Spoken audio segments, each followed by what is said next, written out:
Hey, what's up everybody? Welcome back to another NIKKE reaction. Today we have Kill the Lord. This one is featuring Whitney Soul. I actually recognized that name, and the commenter said that it was definitely more of like a blues jazz thing, kind of like a soul vibe, and I'm like, yeah, that tracks with Whitney involved, so I'm very interested to hear what this sounds like. It's not too often I get requested a song that I've seen around the comments for quite a while, and then also recognize the person involved right off the bat, so that just kind of gets me more interested than usual, and I guess without further ado, let's go!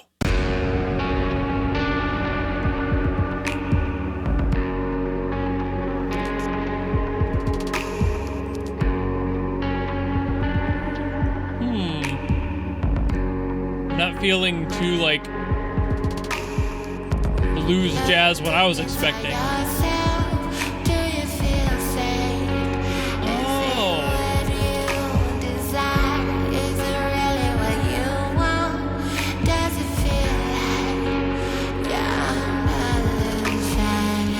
Definitely more of like a Bond cinematic jazz.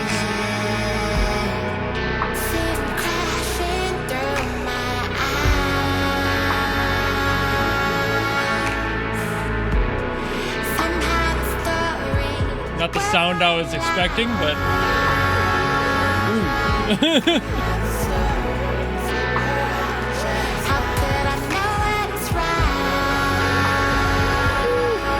Those harmonies, get it, Whitney.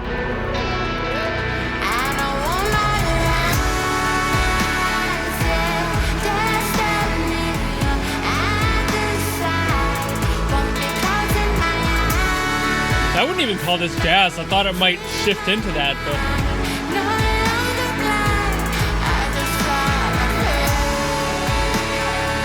I hear the soul, that's for sure.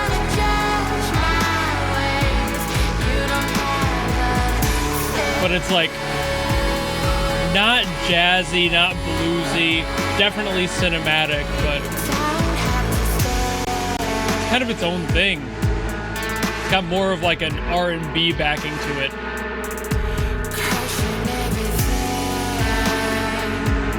Still very modern though.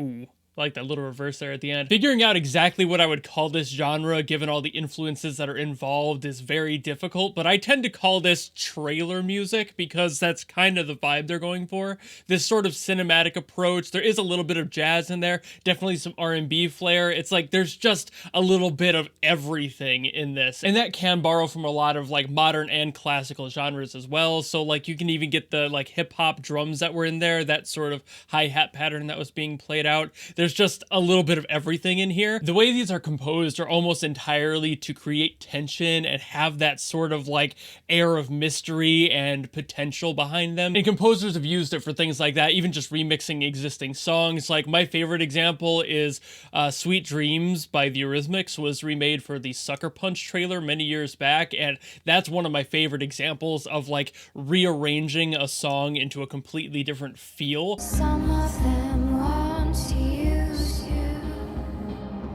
And when they do that, they usually end up trying to take the original meaning of the original song and try to either expand upon it or just shift the overall vibe and meaning of the original song and like kind of just accentuate what it was originally about. So the reason that like Sweet Dreams works, for example, and that remix of it is because the original is like talking about how the Eurythmics almost didn't make it, and they were like, is this what our sweet dreams are made out of?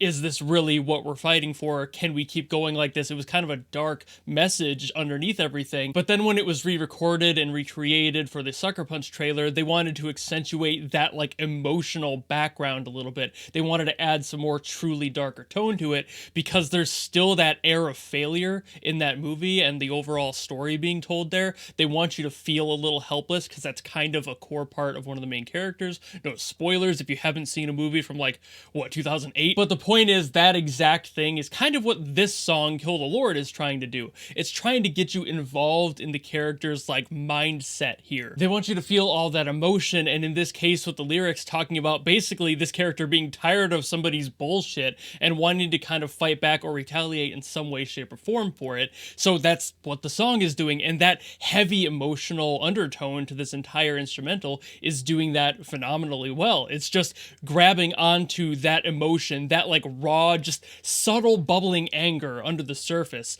and bringing it up to the top slowly through the song. And the entire song feels like it's welling up with something, and it never really fully gets a release, and then at the end it reverses like it's gonna go back to the start, like this is a never-ending cycle potentially. Maybe she's just like this, and there is no way to satiate whatever the emotion she's feeling is, so she'll be stuck in this forever in a way. So using this cinematic sound is an extremely powerful way to bring that through, and I have no problems with it, and I see why everybody wanted me to get to this one and talk about it, because yeah, this is a brilliant song. I haven't heard this approach specifically, like this sort of cinematic approach to music from any of these games to this point. Of course, I've heard plenty of like great songs that you could definitely classify as orchestrally cinematic. Like they've got all these instruments in them, the strings, the giant brass sections, it's big, it's bombastic, it's got this power to it, but this strips all of that away. It takes away all of the fluff, all of the excess in the music, and it just sits on a couple of notes that makes you go, okay, I get it. Like it makes you really sit in the reality of the situation and relate closer to the character, even if you really don't. If you don't understand her like mindset here, you can kind of start to feel what she's feeling by having that instrumental play out the way it does, and have it like linger on notes that makes you kind of reflect on them in time, instead of just moving on to a different part of the song, to a different bridge, to a different chorus, just anything that gets in the way and shifts the overall story of this song. This one is short enough and drawn out enough that it makes you sit there and contemplate this like relatively short, like 2-minute song, and think about where she is in the mind. And it makes you really just perceive that in there in that moment. But for sake of all of my yapping, I think that's about all I've got to say on this one. It is pretty short, it's handled very well, but I think my overall thoughts on this one have been said. So thank you all so very much for watching. If you have any other songs you want me to get to from NIKKE, by all means leave them down in the comments below, and I will do my best to get to them as always. And of course, if you just like this video and you want to follow me and support me for more stuff in the future, you know how to do all that, and I will see you all in the next video. Goodbye!